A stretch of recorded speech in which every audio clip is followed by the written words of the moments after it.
জয় মা। সবাইকে লাড্ডুগোপাল চ্যানেলে অনেক অনেক স্বাগত জানাই। গুরুদেবকে প্রণাম জানিয়ে, মাতা পিতাকে প্রণাম জানিয়ে আজকের এই পাঠ শুরু করছি। আর মূল পাঠে আসার আগে মা আনন্দময়ী শ্রীচরণ কমলে সশ্রদ্ধ প্রণাম জানিয়ে আজকের পাঠ শুরু করছি।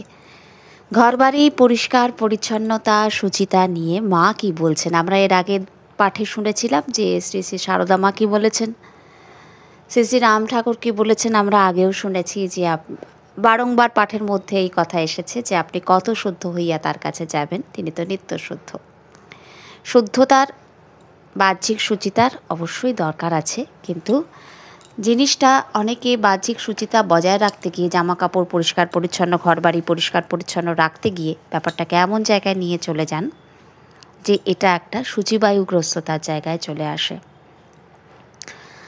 অর্থাৎ একটুখানি ধুলো লাগলো কি একটা বালি লাগলো, সারাক্ষণ নজরে রাখা, কোথাও ধুলো পড়ে নেই তো, কোথাও বালি পড়ে নেই তো, কোথাও কাদা লাগছে না তো, কোথাও ময়লা নেই তো, এই করতে করতে একটা ওটা বাতিগ্রস্ততার পর্যায়ে চলে যায় এবং দিনের মধ্যে 24 ঘন্টার মধ্যে 8 ঘন্টা, 9 ঘন্টা, 10 ঘন্টা এই কাজে চলে যায়। বারবার হাত ধুচ্ছেন, বারবার একটা কোনো কিছু পাঠ করতে বসছেন কি একটা পুজোর কিছু কাজ করবেন তো বারংবার জামা কাপড় বদলাচ্ছেন, বারংবার গায়ে জল ঢালছেন, এটাতে শরীরও খারাপ হয়, বাড়ির অন্যদের সঙ্গে অশান্তির পরিমণ্ডল সৃষ্টি হয়, তিনি তার অবস্থাটা কাউকে বোঝাতে পারেন না, আর সবাই তার উপর বিরক্ত হয়ে যায়। ফলত গৃহের অশান্তি চলে যায়।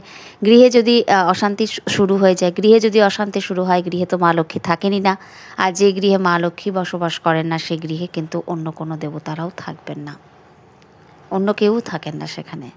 তো সেখানে একটা নেগেটিভ পরিমণ্ডল তৈরি হয়। তো এই কারণের জন্য এই জায়গাটায় মহাপুরুষরা বা সিদ্ধযোগীগণ বারবার অ্যালার্ট করছেন যে শুচিতা ভালো, বাহ্যিক শুচিতার দিকটা পরিষ্কার পরিচ্ছন্ন অবশ্যই রাখতে হবে, কিন্তু ব্যাপারটা এমন নয় যে আপনার মনটা শুধু সেদিকেই আটকে থাকবে। এখানে মা বলছেন যে একদিন যে প্রত্যহ তিনি বলছেন যে ঘরের ভেতর বাইর এত পরিষ্কার রাখিতাম যে কোথাও একটা কুটাও দেখা যাইত না। প্রত্যহ সন্ধ্যায় ধূপবাতি নিয়া গৃহটি প্রদক্ষিণ করিতাম। এটা একটা সূত্র দিলেন মা। প্রত্যহ সন্ধ্যার সময় মা কী করছেন, ধূপবাতি নিয়ে গৃহ প্রদক্ষিণ করছেন। এটা চারটিখানি কথা নয়, এই একটা লাইনের মধ্যে অনেক কিছু বলে দিচ্ছেন। কিন্তু চাকর থাকা সত্ত্বেও সকালবেলা উঠিয়া নিজের হাতে গৃহস্থের সকল নিত্যকর্মাদি নিয়মিত পালন করিতাম। এখানে অন্যান্য ঘরের মেয়েদেরও কিন্তু প্রত্যহ তুলসীতলায় ধূপবাতি দেওয়া, প্রণাম করা, হরির লুট দেওয়া প্রভৃতি নিয়মাদি প্রচলন ছিল। এই যে মা বলছেন যে ধূপবাতি নিয়ে গৃহ প্রদক্ষিণ করছেন, তো ধূপবাতির এখানে ধূপবাতির মধ্যে কোন জিনিসটা আমাদের প্রথমে মনে আসে? এক হচ্ছে সুগন্ধ, যেটা কুচিন্তা দূর করে। অ্যারোমা থেরাপি সম্বন্ধে আমরা অনেকেই পরিচিত আজকাল, এবং কুচিন্তা বা কুবৃত্তি নাশ করে ধূপবাতির যে সুন্দর গন্ধ। কেননা এখন নয় অনেক সেন্টেড ধূপ বেরিয়েছে, আগেকার দিনে কিন্তু ওরকম ছিল না। যেটা আসল যে আমাদের ধূপ যেটা দেওয়া হয় গিলা ধূপ, সেটার মধ্যে কিন্তু অনেক রোগ জীবাণুনাশক অনেক কিছু থাকে, অনেক কিছু ব্যাধিনাশক অনেক কিছু থাকে, মনের মলনাশক অনেক কিছু থাকে, মানে কুচিন্তা দূর করে, কুবৃত্তিকে নাশ করে, অনেক কিছু থাকে যেটা নেগেটিভ জিনিসটাকে কাটিয়ে দেয়। কর্পূর থাকে, গরুর গোবর থাকে, তারপরে চন্দনের গুঁড়ো থাকে, ঘি থাকে, শুদ্ধ ঘি যেটা গরুর ঘি যেটা, এছাড়া এরকম আরও অনেক কিছু থাকে যেটা পজিটিভ, গৃহের মধ্যে পজিটিভ একটা পরিমণ্ডল। নারকোলের যে ছোবড়ার যে অংশটা, মানে ওই জিনিসটা, কোকোপিট যেটা পাওয়া যায় না বাজারে, সেই নারকোল ছোবড়ার কিছু কিছু অংশ কিন্তু অনেক সময় ধূপের মধ্যে ওটা দেওয়া হয়। অনেকে ফুলের পাপড়ি থাকে, গোলাপের পাপড়ি বা ইত্যাদি যে ফুল আপনি দিতে চান সুগন্ধযুক্ত, সেরকম ফুলের পাপড়ি থাকে, অনেক কিছু দিয়ে আপনি এই গিলা ধূপ তৈরি করতে পারেন। তো এগুলো কী করে, এক তো অগ্নি, কী নিয়ে গৃহ প্রদক্ষিণ করছেন, অগ্নি দিয়ে প্রদক্ষিণ করছেন, অর্থাৎ বেড়া দিয়ে দিলেন, অগ্নি দিয়ে একটা বেড়া দিয়ে দিলেন এবং চতুর্দিকে ধূপের সুগন্ধ ছড়িয়ে দিলেন। যত নেগেটিভ জিনিস আছে সেটা দূরীভূত হয়ে গেল।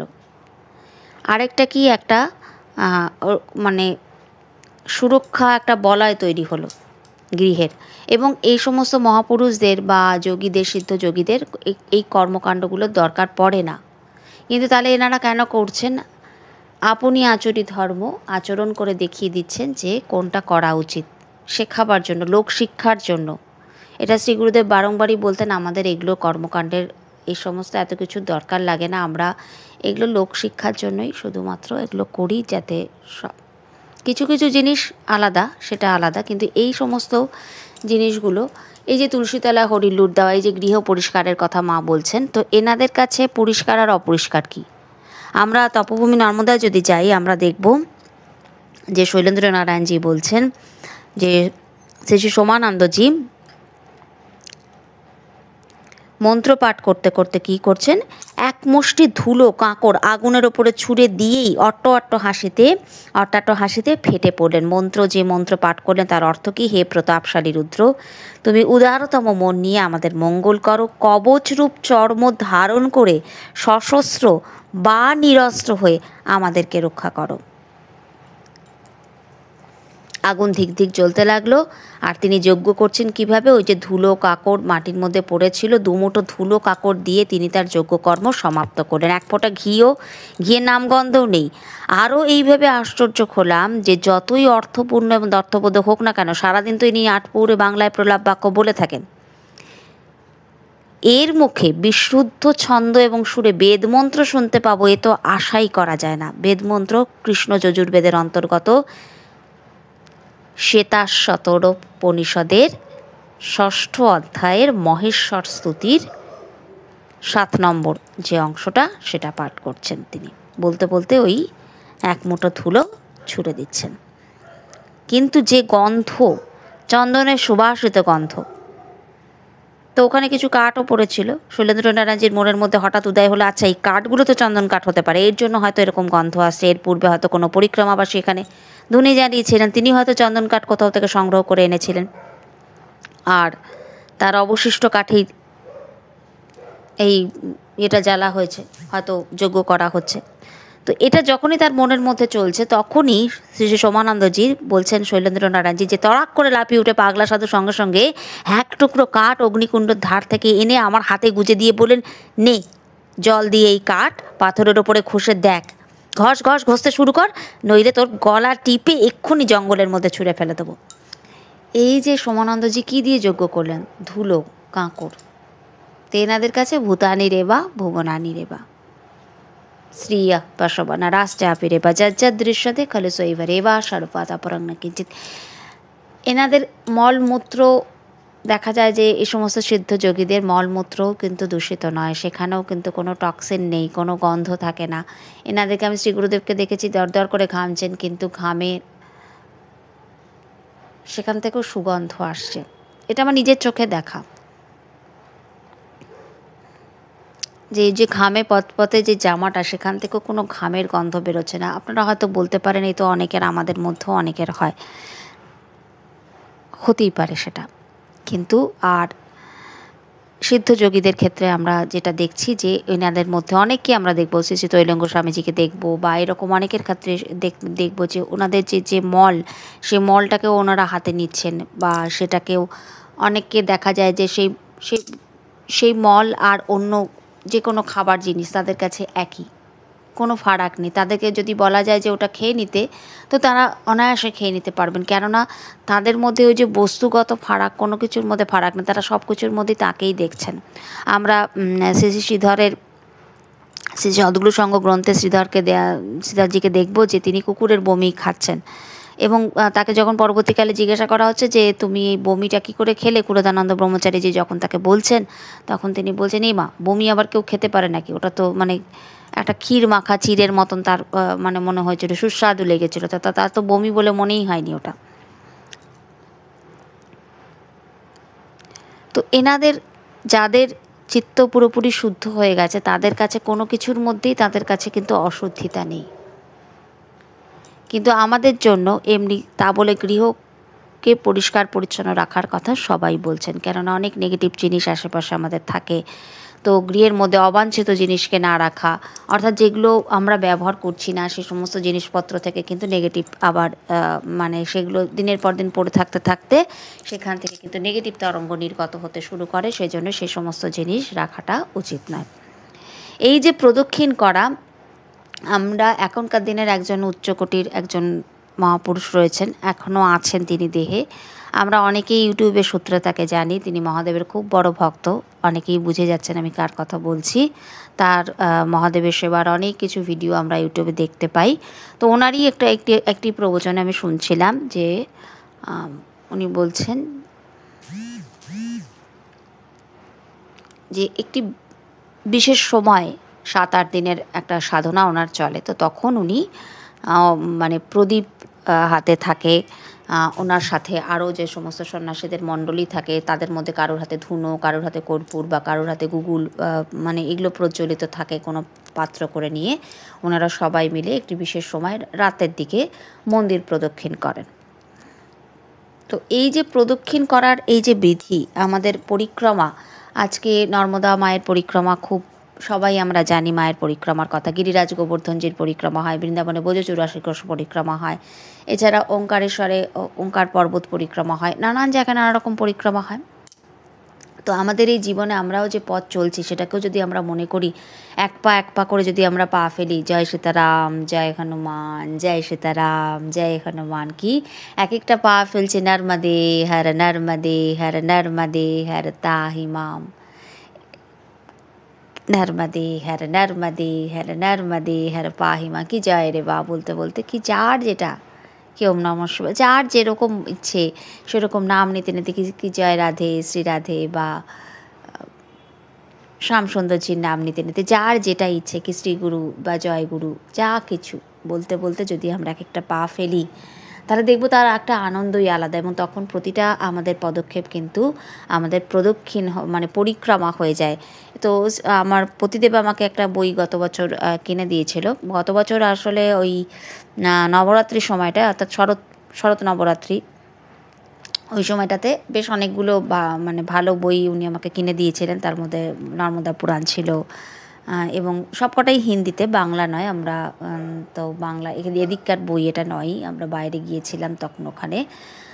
তো একটি কর্মকাণ্ডের ওপরে একটা খুব ভালো বই। এই সমস্ত যে সমস্ত কর্মকাণ্ড আমাদের মানি আমরা সাধারণত অনেকেই, তো তো এই সমস্ত কর্মকাণ্ডের ওপরে একটা ডিটেলে একটা খুব সুন্দর বই, ওটি একটি বিশেষ এদিকে পাওয়া যায় না, খুব সুন্দর বইটা।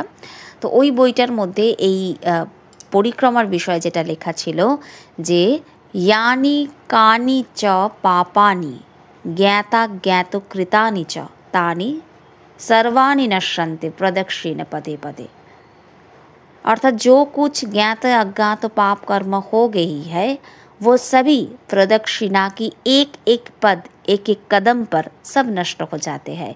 ऐसे भाव रख कर प्रदक्षिण करें। এই ভাব রেখে আমরা প্রদক্ষিণ করব, যে এই যে একটা একটা করে পা ফেলছি নাম নিতে নিতে, এই এক একটা পা ফেলার সাথে সাথে আমাদের এক একটা খারাপ কর্ম বা যা কিছু আমরা করে এসেছি সব আমাদের ভালো, মানে সেগুলো কাটতে কাটতে যাচ্ছে, সেগুলো নষ্ট হতে হতে যাচ্ছে। এবং এইটা ভাবটা রেখে আমরা প্রদক্ষিণ করছি, এই হচ্ছে তার মন্ত্র। তো মা আনন্দময়ী এই যে ধূপবাতি হাতে নিয়ে তিনি এই যে পরিক্রমা করছেন, বাড়িটাকে প্রদক্ষিণ করছেন, এটা একটা বাড়িকে সুরক্ষিত করছেন, গৃহ একটা মন্দিরের মতন।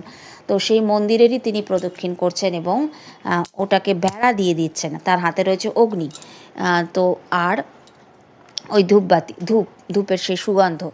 এবং কি হচ্ছে, আমরা তপভূমি নর্মদায় দেখছি যে প্রলয়দাসজি শৈলেন্দ্রনারায়ণজিকে বলছেন ওই অগস্ত্যি গুহার ওখানটাতে ওই মন্ত্রটা স্মরণ করার কথা, যেটা দিয়ে তাকে গণ্ডি কাটার কথা দেখিয়ে দেওয়া হয়েছিল। যে সেখানে তখন অগ্নিদেবকে বলা হচ্ছে যে হে অগ্নিদেব, তুমি আমাকে এদের হাত থেকে রক্ষা করো বলে গণ্ডি কাটছেন। তো এখানে মা কি নিয়ে পরিক্রমা করছেন গৃহটাকে, হাতে কিন্তু অগ্নি রয়েছে। এটা খুব সাধারণ জিনিস নয়, এটা একটা বৈদিক পদ্ধতি। তো যাই হোক, তুলসী মহারানীর পরিক্রমা আমরা গৃহে অনেকেই করি, বিশেষ করে কার্তিক মাসে, এটা যে কোনো সময়ই করা যায়। তো আর অনেকেই কাছাকাছি নিকটস্থ কোনো দেব মন্দির থাকলে, শিব মন্দির নয় কিন্তু, আমি এমনি অন্য অন্য মন্দিরের কথা বলছি, মায়ের মন্দির অথবা রাধাকৃষ্ণের মন্দির, এগুলো। মহাদেবের মন্দিরকে পুরোপুরি পরিক্রমা করার কথা সেটা কিন্তু আমি এখানে বলছি না, কেননা এটা নিয়ে সবাই সহমত নন। আমাদের শ্রী গুরুদেব যেমন শিব মন্দির বা মহাদেবকে পুরো গোল হয়ে পরিক্রমা করা ওটা বারণ করতেন, তো আবার কেউ বলে করতে, তো আমি এই জায়গাটায় যাচ্ছি না।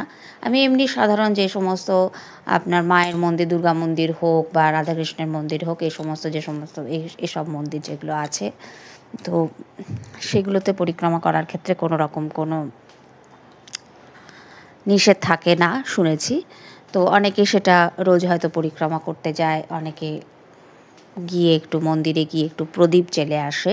তো এই প্রদীপ প্রজ্বলন করা সন্ধেবেলায়, বিশেষ করে এই যে সন্ধ্যের সময়টা, অর্থাৎ এখানে যে সন্ধ্যের কথা বলা হচ্ছে সেটা কিন্তু আমাদের এই যে সকাল দুপুর সন্ধে, এই যে সময়ের সন্ধিক্ষণ, অর্থাৎ দিনের শেষ হচ্ছে এবং রাত্রে শুরু হচ্ছে, এই যে সন্ধিক্ষণগুলো, এই সন্ধিক্ষণগুলো খুব গুরুত্বপূর্ণ মানাটা। এই সন্ধি আমাদের শরীরের মধ্যেও হয়, এই সন্ধিক্ষণ আমাদের শরীরের মধ্যেও আসে, সেটা শ্বাসের ওপরে যারা মানে খেয়াল রাখেন তারা জানেন। তপভূমি নর্মদাতে বারংবার এই শ্বাসের এই সন্ধিক্ষণের উল্লেখ আছে, ওটাই হচ্ছে আসল ব্যাপার। এটা তো জাগতিক দিক থেকে হচ্ছে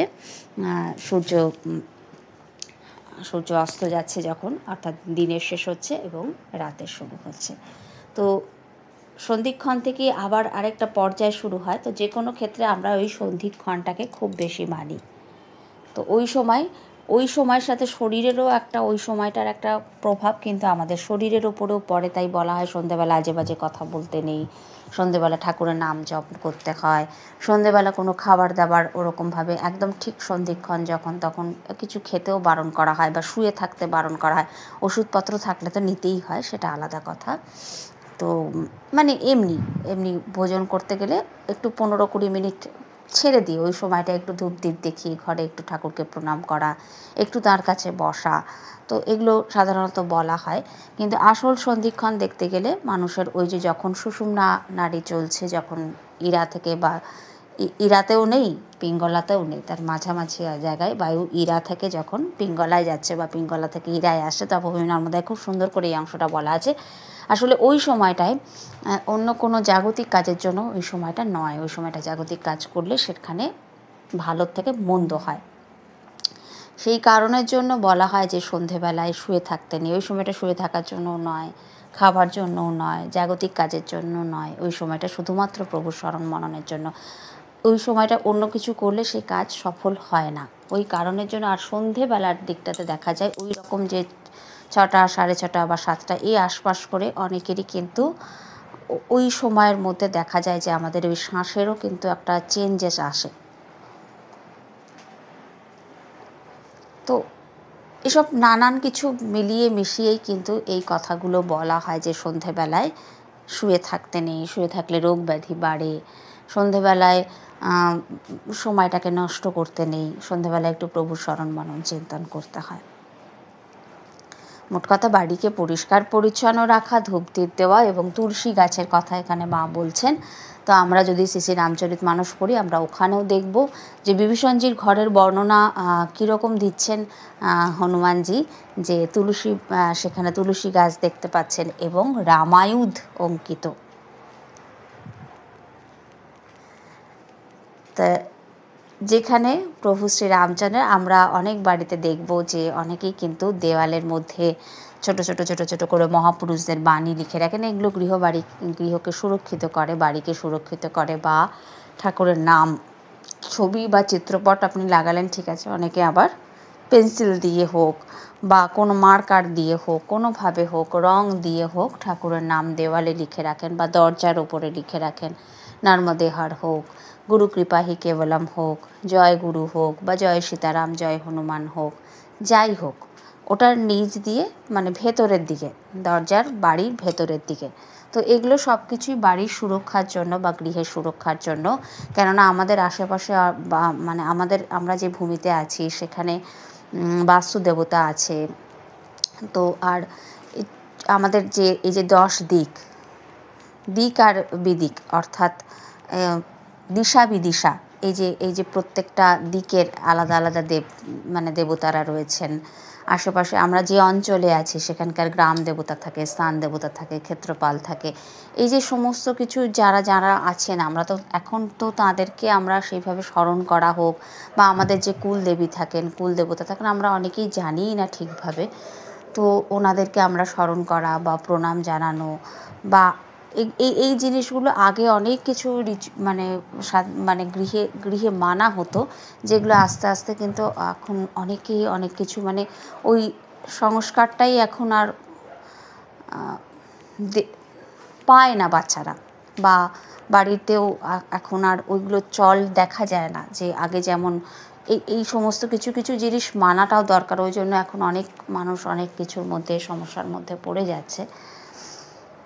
তো ওই কারণেই মহাপুরুষরা সহজভাবে এই নাম মানে নেওয়ার কথা বলছেন, যে কিছু না হোক অন্তত যদি সে আস্তে আস্তে এই নামটাও নিতে থাকে, আস্তে আস্তে কিন্তু তাকে, যাকে তিনি স্মরণ করছেন, যার নাম দিচ্ছেন, তিনি তাকে কিন্তু সংকট থেকে মুক্ত করবেন বা পথ দেখিয়ে নিয়ে যাবেন। কিন্তু এই যে আমাদের প্রত্যেকটা দিকের দেবতা থাকে, তারপরে বাস্তু দেবতা থাকে, ৪৫ যে দেবতারা রয়েছেন, যারা বাস্তুর বিষয় নিয়ে জানেন তারা তো এগুলো জানেন, যে প্রত্যেকটা দিক কতটা শক্তিশালী, সেখানে এক একজন করে রক্ষাকারী দেবতা থাকেন। তো মা এই যে ধূপ নিয়ে প্রদক্ষিণ করছেন, তো এটা কিন্তু পুরোটা ওই বাড়িটাকে একটা সুরক্ষার কবচের মতন করে দেওয়া হচ্ছে। অগ্নি দিয়ে একটা গণ্ডি কেটে দেওয়া। তো আজকের পাঠকে দীর্ঘায়িত করব না, আজকের পাঠকে এখানেই বিশ্রাম দেব।